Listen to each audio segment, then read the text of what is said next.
আমি কে? আপনারা কে? তোমার নাম অরিন, তুমি আমার মেডিকেলে কাজ করো, আমার বাসাতেই থাকো। তোমার বাবা মা অনেক আগেই মারা গেছে, কেউ নেই, তাই আমার মমকে মা বলো। রাজার মা রাজার কথা শুনে অবাক হয়ে তাকালে রাজা চোখ দিয়ে ওর মাকে থামিয়ে দেয়। পরের দিন সকালে। স্যার গুড মর্নিং, এই যে আপনার ব্যাগটি। হোয়াট দ্য... মানু, মানু, কি হলো? ও আমার রুমে কি করছে? Answer me damn it. ও জোর করেছে। আমি আম্মু অনেকবার নিষেধ করেছি, তাও শোনেনি। এই মেয়ে শোনো, আমার ঘরের সীমানায় যেন তোমাকে না দেখি, okay? Understood? I am sorry sir, আপনি এত রাগ করবেন জানলে কখনো এমন করতাম না। পরের দিন সকালে মিমি কলেজের গেট দিয়ে ঢুকছে। কপালে ছোট একটা কালো টিপ, ঠোঁটে খয়েরি লিপস্টিক, নর্মালভাবে হালকা মেকআপ, চোখে কাজল, লম্বা চুলগুলো ছাড়া, কালো আর স্কিন কালার এর কম্বিনেশনের একটা জর্জেট শাড়ি, মনে হচ্ছে ঠিক যেন কোনো হিন্দি ফিল্মের নায়িকা। আশেপাশের সব ছেলে মেয়েরা মিমির দিকে হা করে তাকিয়ে আছে। কিছু সময়ের মধ্যে রাজা কলেজে এসে ঢুকে বিষয়টা দেখে। কি হচ্ছে এখানে? সার্কাস চলছে নাকি? হা করে কি দেখছো সবাই? যাও নিজের কাজে যাও। স্যার আমার ক্লাসটা কোন দিকে? করাচ্ছি ক্লাস। শয়তান মেয়ে কোথাকার, সব বের করে চলে এসেছে সবাইকে দেখাতে। তুমি আমার কাছে এসো। মিমি রাজার সাথে সাথে চলে যায় কেবিনে। মিমি কেবিনে ঢোকার সাথে সাথে রাজা কেবিনের দরজাটা খুব জোরে লাগায়। এটা কি? এটা কি আবার শাড়ি? এটা শাড়ি? কে বলেছে এরকম শাড়ি পরার জন্য?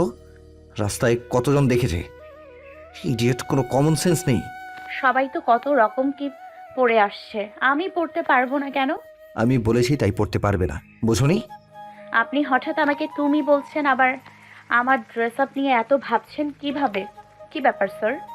Don't talk rubbish. যা বলেছি তাই করবে, আন্ডারস্ট্যান্ড? একটা শাড়ি দিয়ে যান। স্যার শাড়ি। ওকে, আপনি আসতে পারেন। আমি এটাই পরে থাকবো, চেঞ্জ করব না। নিজে ওয়াশরুমে গিয়ে পড়বেন নাকি আমি এখানেই খুলে পরিয়ে দিব? রাক্ষস খারুস, তোর বিয়ে হবে না, হলেও বউ আদর করবে না, এসব মনে মনে বল। না না, আমি পরে আসছি। শাড়ি নিয়ে ওয়াশরুমে গিয়ে চেঞ্জ করে আসে।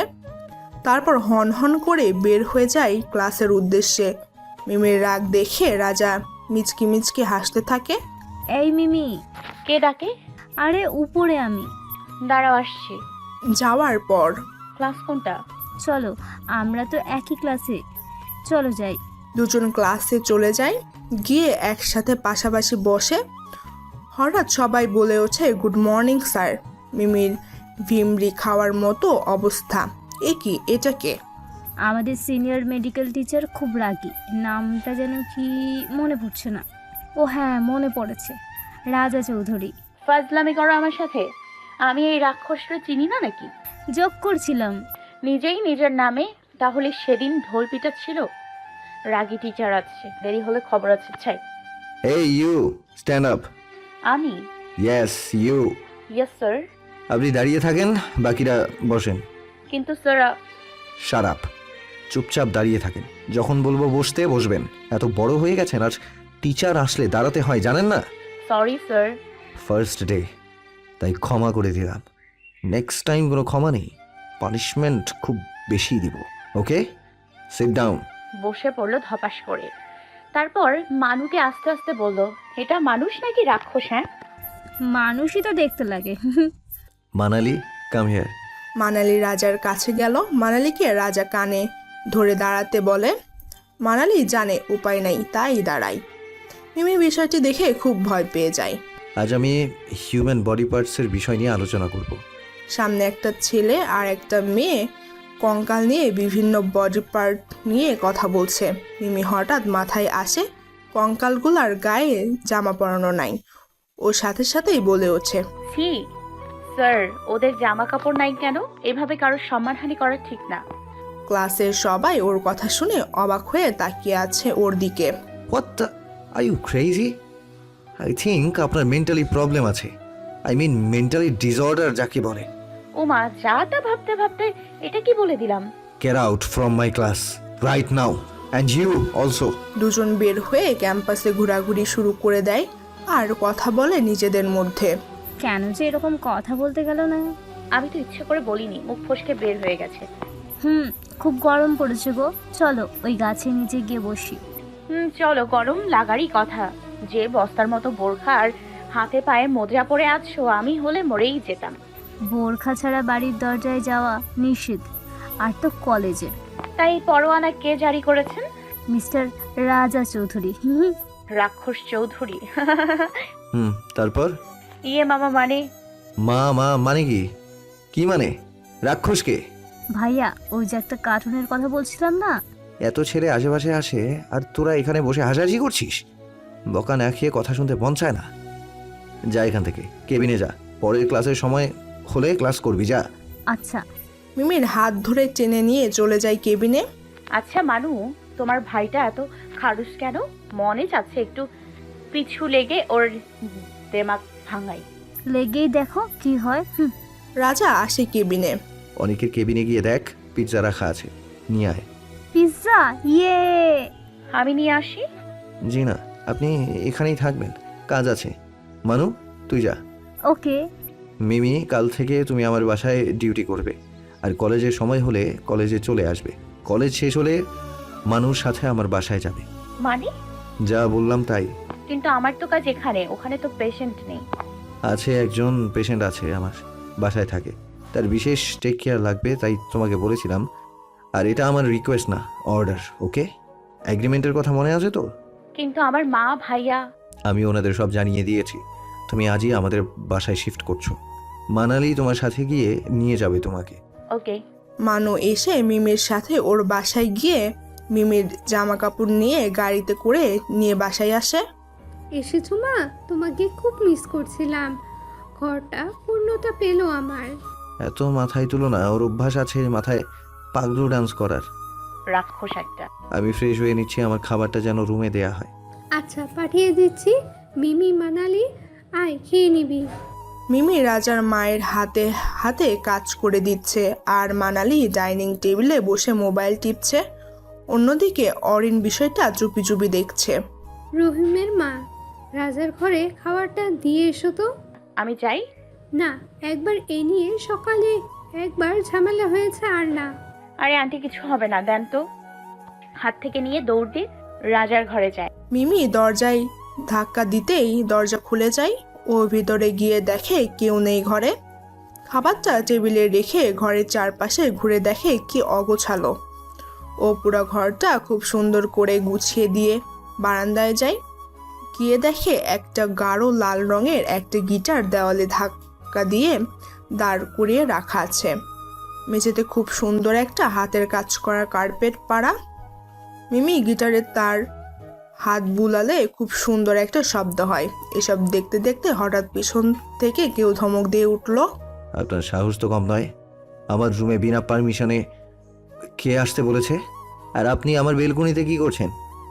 আমার কলিজায় হাত দিয়েছেন, আপনার সাহস দেখে আমি অবাক হয়ে যাচ্ছি। আমি তো খাবার দিতে এসেছিলাম। আমি ডেকেছি তোমাকে খাবার দিতে? Get lost. মিমি আর সেখানে না দাঁড়িয়ে থেকে চলে আসে।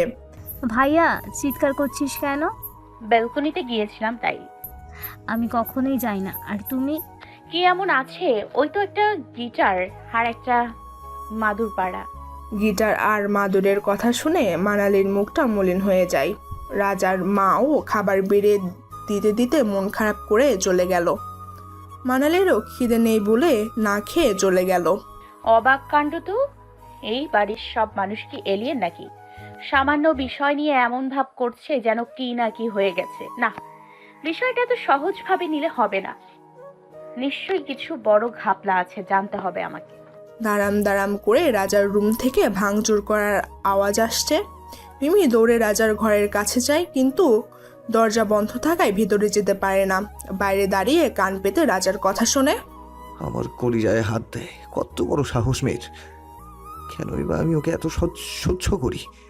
আমি একটু শান্তি চাই, আমার এই কষ্ট থেকে মুক্তি চাই। কি এমন কষ্ট ওনার? এরকম হার্টলেস মানুষের আবার কষ্ট হয় নাকি? যাকে আমার জানা লাগবে কি কষ্ট। যে মানুষটা আমার স্বপ্ন পূরণের জন্য এত কিছু করছে, তার জন্য এতটুকু করা আমার দায়িত্ব। কোনোভাবে বিকেল গড়িয়ে রাত হয়। সবাই খেয়ে নেয়। রাজা দরজা খোলে না আর আসেও না। সবাই খেয়ে ঘুমানোর পর মিমি রাজার জন্য খাবার নিয়ে ওর রুমে নক করে। 2-3 বার নক করার পর দরজা খোলে। অন্ধকারে রাজার মুখ দেখা যাচ্ছে না, সারা বাড়ির লাইট অফ। বাইরের আলো থেকে যে আলো আসে তা দিয়ে হালকা দেখা যাচ্ছে। মিমির মনেও ভয় ভয় হচ্ছে, এভাবে একটা ছেলের ঘরে এত রাতে আসা ঠিক হয়নি। স্যার বলছিলাম কি আই এম সরি, আমি আর কোনো দিন আপনার রুমের ভেতরে যাব না, সত্যি বলছি। গুড পর। রাজা হঠাৎ করেই মিমিকে এক টানে রুমের ভেতর নিয়ে দেওয়ালে শক্ত করে ধরে। মিমির মুখের কাছে মুখ নিয়ে যায়। রাজার প্রতিটি বিষাক্ত নিঃশ্বাস মিমির মুখে এসে পড়ে। এত কষ্ট কেন দিচ্ছ আমাকে?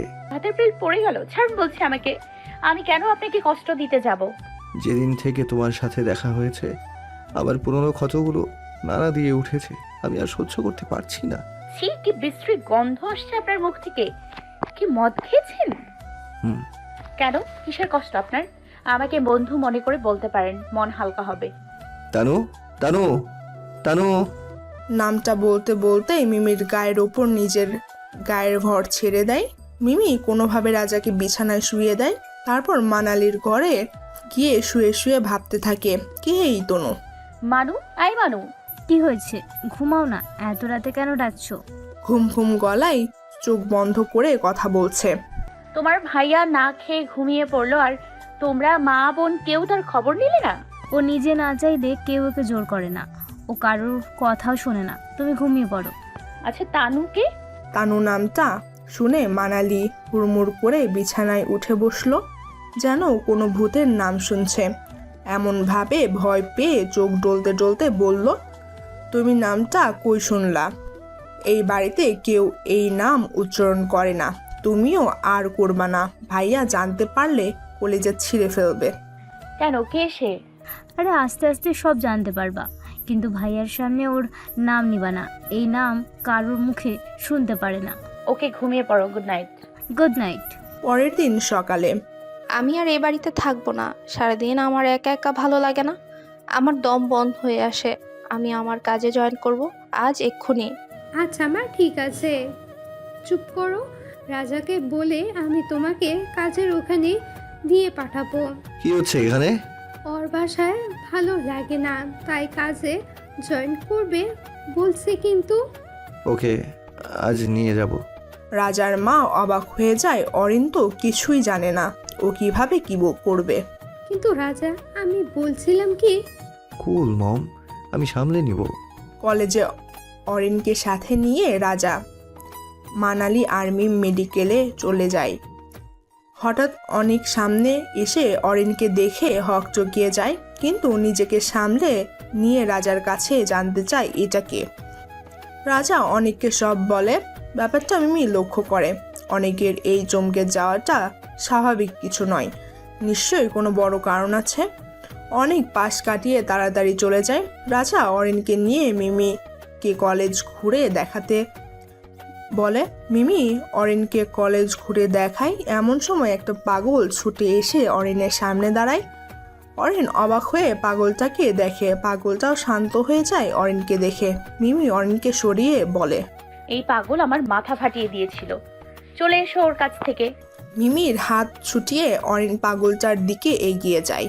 অরিন পাগলটার দিকে এগিয়ে যায়। পাগলটা খুব শান্তভাবে অরিনকে দেখতে থাকে। এমন সময় রাজা উপস্থিত হয়।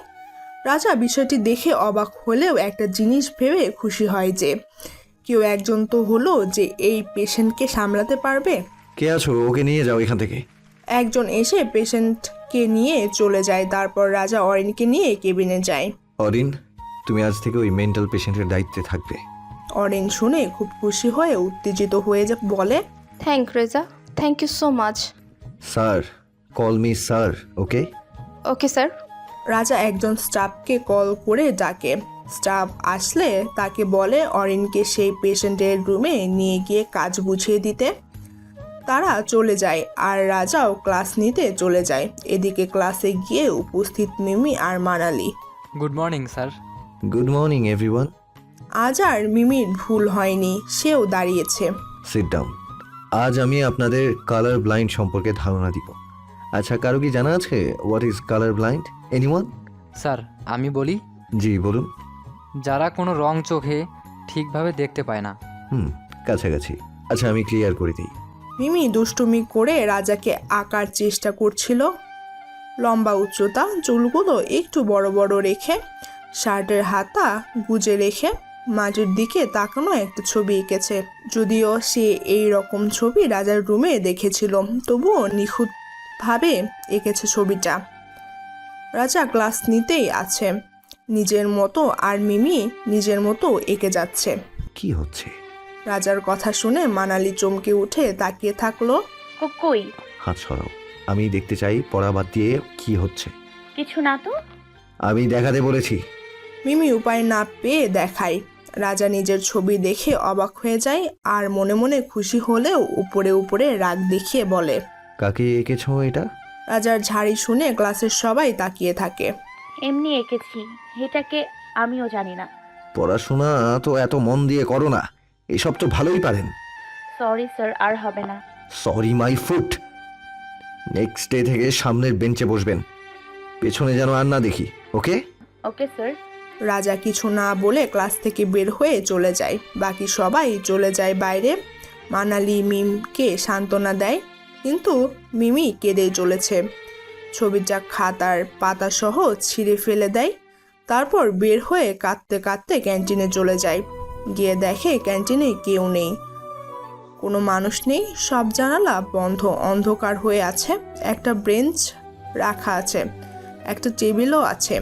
কোনো মানুষের আনাগোনা অনেক দিন নেই মনে হচ্ছে পরিত্যক্ত জায়গা।